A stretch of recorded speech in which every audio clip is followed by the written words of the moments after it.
Hello, good morning. आप सबको welcome करती हूँ। ब्रेकिंग बैरियर्स का पहला प्रोग्राम है नए साल का, 2023 का ये पहला प्रोग्राम है। आप सबको खुशामदीद कहती हूँ। और कल के दिन हमने छुट्टी की, इसकी वजह ये कि हमने कहा साल का पहला दिन छुट्टी करके गुजारना चाहिए, क्योंकि सारा साल बहुत काम करते हैं हम। तो जब सारा साल काम करते हैं तो एक दिन तो आराम से बैठकर, ये वो दिन होना चाहिए कि जब आप सुकून से बैठकर ये सोचें कि आपने प्रीवियस ईयर में क्या किया है, क्या गलत किया है, कितना गलत किया है, कितना सही किया है, क्या अच्छे काम किए हैं, कितने अच्छे काम हम कर सकते थे जो हम नहीं कर पाए। और मैं तो ये समझती हूँ कि जो हमारा कंट्री है, जो मुल्क है पाकिस्तान की, जितनी भी मिनिस्ट्रीज़ हैं, जितने भी डिपार्टमेंट्स हैं, उन सब में ये एक तरीके का इख्तियार करना चाहिए कि जनाब पहला दिन जो साल का है ना, हम बैठकर मीटिंग करेंगे और ये सोचेंगे, हम ये पता करने की कोशिश करेंगे कि हम क्या कुछ कर सकते थे अपने मुल्क के लिए पिछले पूरे साल में जो हमने नहीं किया, और उसको भी टारगेट बनाएंगे। लेकिन मेरा ख्याल है कि ऐसा कुछ होता नहीं है। लेकिन बहरहाल बैंकों की छुट्टी होती है ना 1 जनवरी को, तो हमने कहा हम भी आज बैंक बनते हैं, तो हमने भी छुट्टी कर ली कल। तो आज क्योंकि पहला प्रोग्राम करना था और मैं ये सोच रही थी कि मैं आज पहला प्रोग्राम किस पर करूं, तो देखिए, एक तो मेरी नज़र से वीडियो गुजरी है जो मैं आपके सामने पेश करूंगी। और क्योंकि हमारे जो प्रोग्राम्स होते हैं, हमारा जो चैनल है ब्रेकिंग बैरियर्स, उसमें वैसे तो हम पाकिस्तान की पॉलिटिक्स की भी बात करते हैं, हम जियो पोलिटिकल जो सिचुएशन है उसकी भी बात करते हैं, हम पूरी दुनिया की करंट अफेयर्स की बात करते हैं, फॉरेन अफेयर्स पे हम बहुत ज़्यादा प्रोग्राम्स करते हैं। लेकिन वहीं हमारा एक बड़ा चंक प्रोग्राम्स का होता है कि इंडिया और पाकिस्तान के ताल्लुकात पर, कि ये जो रीजन है इसके ऊपर हम काफ़ी बात करते हैं। कोई भी ऐसी खबर आएगी उसके ऊपर हम बात करें। इसके अलावा जो कुछ फिलॉसफी है और जो आइडियोलॉजी है उसके ऊपर हम अलग से एक्सपर्ट्स लेकर प्रोग्राम्स करते हैं। तो मैंने कहा कि चलिए, ये जो वीडियो है ये इसी हमारे टॉपिक से मिलती जुलती है, तो क्यों ना इस पर ही पहले बात कर ली जाए। तो चले ज़रा ये वीडियो देखिए। ये वीडियो जो है ये हमारे बहुत ही ज़बरदस्त, one of the most prominent and most respectable personality doctor हूद भाई, उनके वो हैं इस वीडियो में। और उनका तो वैसे चैनल बहुत ज़बरदस्त है, बहुत ज़बरदस्त है। अगर आप देखना चाहते हैं, बहुत लर्न करना चाहते हैं साइंस के अलावा, साइंस टेक्नोलॉजी के अलावा, जो बहुत आप जानते हैं कि उनके सब्जेक्ट्स क्या हैं, उन पर अगर आप कुछ भी देखना चाहते हैं तो डॉक्टर परवेज़ हूद भाई का अपना भी जो चैनल है उस पर आप देख सकते हैं, वहाँ पर जाकर। और इसी के साथ जो ब्लैक होल है, जहाँ से ये जिस वीडियो जो है वहाँ पर अपलोड हुई, और फिर वहाँ से अब हमारे पास तो ज़ाहिर है कि व्हाट्सएप क्लिप्स पहुँचते हैं, लेकिन फिर उसको हम रिसर्च कर लेते हैं कहाँ से। आप वहाँ पर जाकर भी ये प्रोग्राम पूरा देख सकते हैं, वहाँ पे भी बहुत अच्छे प्रोग्राम्स होते हैं, वो भी देख सकते हैं। लेकिन ये जो क्लिप है ना, ये है इंडिया और पाकिस्तान के दरमियान कौन अमन चाहता है और कौन अमन नहीं चाहता। कौन चाहता है कि दोनों कंट्रीज़ के बीच पीस रहे, दोनों कंट्रीज़ में से ये कौन चाहता है कि दोनों कंट्रीज़ के बीच पीस रहे।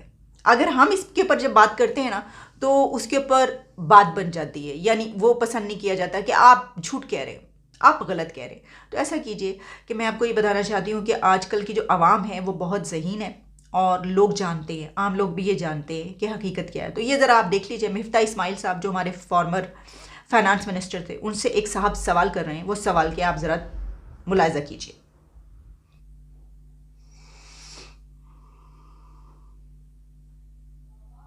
कि जब वाजपेयी लाहौर आया और उसके बाद वो मीनार पाकिस्तान पे भी गया और उसने पाकिस्तान की क्रिएशन को अफर्म किया, तो उसके 2 महीने के बाद आपने कारगिल कर दिया। मोदी बीजेपी का लीडर, वो लाहौर आया, नवाज शरीफ से मिला, और उसके 1 हफ्ते के बाद आपने पठानकोट कर दिया।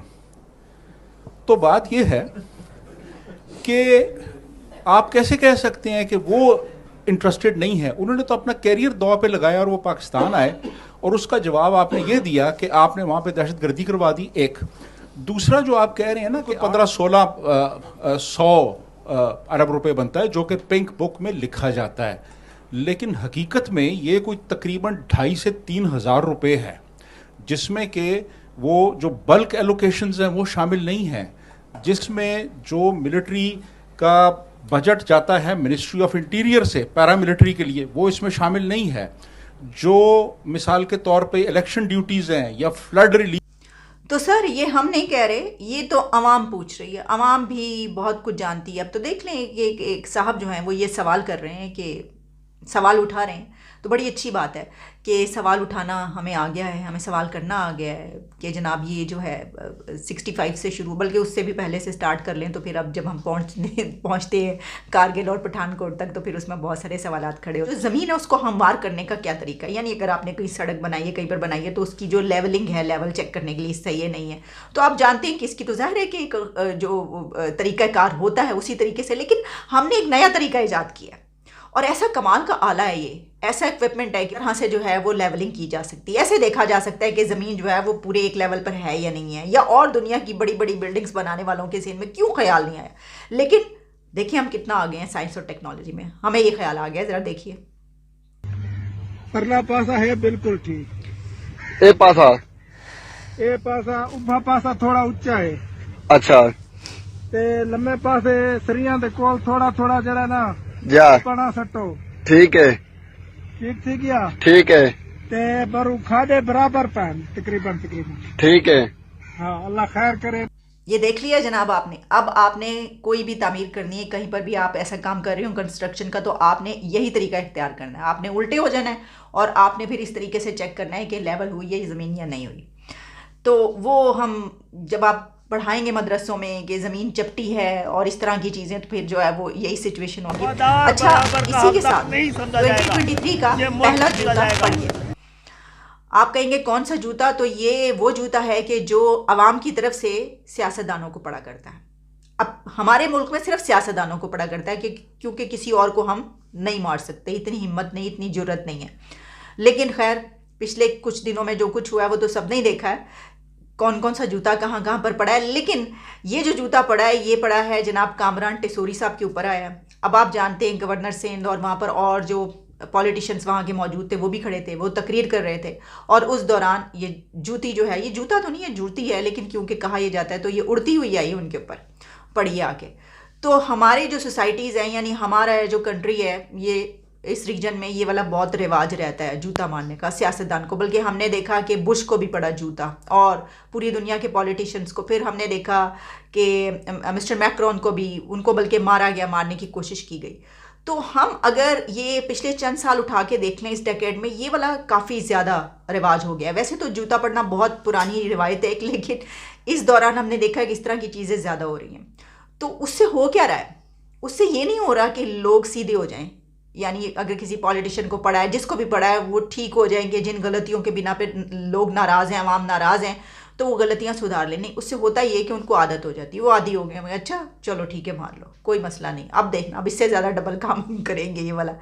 तो क्योंकि इसके दरमियान ये भी बातें चल रही हैं, ये जो मैंने आपको बताया ना, जिस तरह मैंने कहा कि ये जूता असल में पड़ा किसको है मुझे नहीं पता, मैं तो मतलब जाहिर है कि गुस्से में आके मारा है, कि क्या गुस्सा है, क्यों मार रहे हैं आप।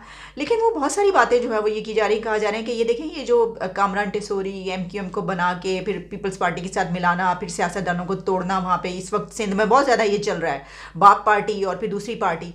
तो वो कह रहे हैं कि जी वो जो ए पॉलिटिकल होने का नारा था, वो नारा कहाँ रह गया इतनी जल्दी, मतलब इतना फुसफुसा नारा था कि इतनी जल्दी ख़त्म हो गया। खैर लोग तो बातें बनाते हैं, आपको पता ही है। मैं तो कुछ नहीं कह रही, मैं साल के पहला प्रोग्राम है, मैं ऐसी कोई कड़वी कसीली बात नहीं करने लगी जो किसी को बुरी लगे हैं। अच्छा, अब मैं आपको एक और वीडियो दिखा रही हूँ, और वो वीडियो है कि खान साहब से पूछना चाहिए। इमरान खान साहब कहा करते थे कि कितनी नौकरियाँ, 1 करोड़ नौकरी लेकर आएंगे, यानी 1 करोड़ नौकरी लोगों को, बल्कि उन्होंने कहा था कि दूसरे मुल्कों से आएंगे लोग यहाँ पर नौकरी करने के लिए। आप यकीन करें कि जब ये वीडियो मेरी नज़र से गुजरी, मैंने कहा ये तो खान साहब चले गए, तो ये तो उन्होंने कारनामा करके दिखा दिया, वाकई लोग दूसरे मुल्कों से आए, इतनी बड़ी तादाद में लोग। वो पता ही कि पुलिस की 1500 वैकेंसीज थी, जिसके लिए हज़ारों लोग जमा हो गए थे, इतनी बेरोज़गारी। आप ये देखिए कैंडिडेट्स कितने हैं, ये जॉब वैकेंसी पर जो इंटरव्यू देने के लिए आने वाले लोग हैं, और यानी इतनी बेरोज़गारी है कि अगर कोई सीट निकलती है, कोई वैकेंसी निकलती है, तो कितने नौजवान हैं जो बेरोज़गार हैं और वो वहाँ पर जमा होते हैं। बस साल की पहली वीडियो में मैंने कुछ ऐसे ही इधर उधर की बातें कर ली हैं आपके साथ, क्योंकि मैंने कहा ज़रा गंभीर किस्म की कोई मैं किसी के साथ डिबेट शुरू कर दूं, कन्वर्सेशन कर लूं, किसी मेहमान को बुला के हम किसी बहुत ही सीरियस किस्म के टॉपिक्स पर स्टार्ट हो जाएं, या बहुत कुछ सीरियस खबरें भी आई हुई थी, तो मैंने कहा नेक्स्ट प्रोग्राम के लिए रखते हैं, अभी इसमें ज़रा थोड़ी सी हल्की फुल्की बातचीत कर लेते हैं, कुछ वीडियोज़ दिखा देते हैं। अच्छा, एक आखिरी चीज़ मैं अब आपको बता के चली जाती हूँ, वो ये है कि वैसे तो बेशुमार लोग ऐसे हैं जो स्टार्स पर नहीं बिलीव करते, लेकिन देखिए बहुत इंटरेस्टिंग चीज़ होती है, मज़ा बहुत आता है ना। तो मैं आपको ये बता दूं कि मैं क्योंकि इस बारे में जो है काफ़ी पढ़ती चढ़ती रहती हूँ, देखती रहती हूँ, अच्छा जी क्या ज़ोडिएक साइंस क्या बता रहे हैं, आसमान के सितारे जो हैं वो गर्दिश में हैं, तो वो गर्दिश जो है वो किस तरफ जा रही है और किस तरफ वो अच्छा दिखाई दे रही है। तो हमें पता ये चला है कि इस साल के जो लकीएस्ट स्टार्स हैं ज़ोडिएक साइंस हैं, उसमें कहा जा रहा है कि जनाब वो सेजिटेरियस हैं और वो टॉरस है और इसके अलावा वो पाइसेस है और एरीज। ये वो ज़ोडिएक साइंस है जिनको कहा जा रहा है दी लकीएस्ट, मोस्ट लकीएस्ट। यानी इनके लिए कोई कह रहा है कि जी राजयोग बन रहा है, मुझे नहीं पता राजयोग क्या होता है, वो बन रहा है। कोई कह रहा है कि ये तो कमाल का जो है वो बहुत आगे निकलेंगे। ये वो ज़ोडिएक साइंस हैं जिनके बारे में एक कहा जा रहा है। लेकिन इसके अलावा भी एक लंबी लाइन है जिनके बारे में कहा गया है कि ये बहुत अच्छे साइंस हैं, यानी बहुत अच्छे साइंस, यानी इनके लिए ये साल बहुत अच्छा रहेगा। और कुछ 2-4 हैं सिर्फ ऐसे हैं कि जिनके लिए कहा गया है कि ये साल अच्छा नहीं रहेगा लेकिन नेक्स्ट ईयर उनके लिए बहुत अच्छा होगा। तो सब लोग खुश हो जाएं, कोई बात नहीं। वक्त जो है वो एक के पास नहीं रहता, ये वक्त चलता रहता है आगे।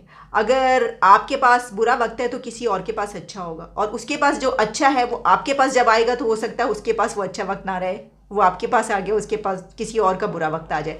तो अच्छा और ख़राब, बुरा नहीं कहना चाहिए, अच्छा और ख़राब वक्त चलते रहते हैं, ऊंच नीच होती रहती है ज़िंदगी, नाम इसका उतार चढ़ाव का। तो कोशिश की है कि मैंने अपनी तरफ से एक पॉजिटिव प्रोग्राम पहला देने की। देखते हैं कि अब इस ईयर में हमारे प्रोग्राम्स जो हैं वो किस तरफ चलते हैं, लेकिन आप सबकी सपोर्ट जो है वो हमारे साथ रहनी चाहिए। देखते रहिए, कीप वॉचिंग। मैं कभी नहीं कहती, लोगों को बड़ा एतराज़ रहता है, आपने कभी नहीं कहा कि सब्सक्राइब करें, आपने कभी नहीं कहा कि आप व्यूज़ दें, आपने कभी किसी को ऐसी बात नहीं की।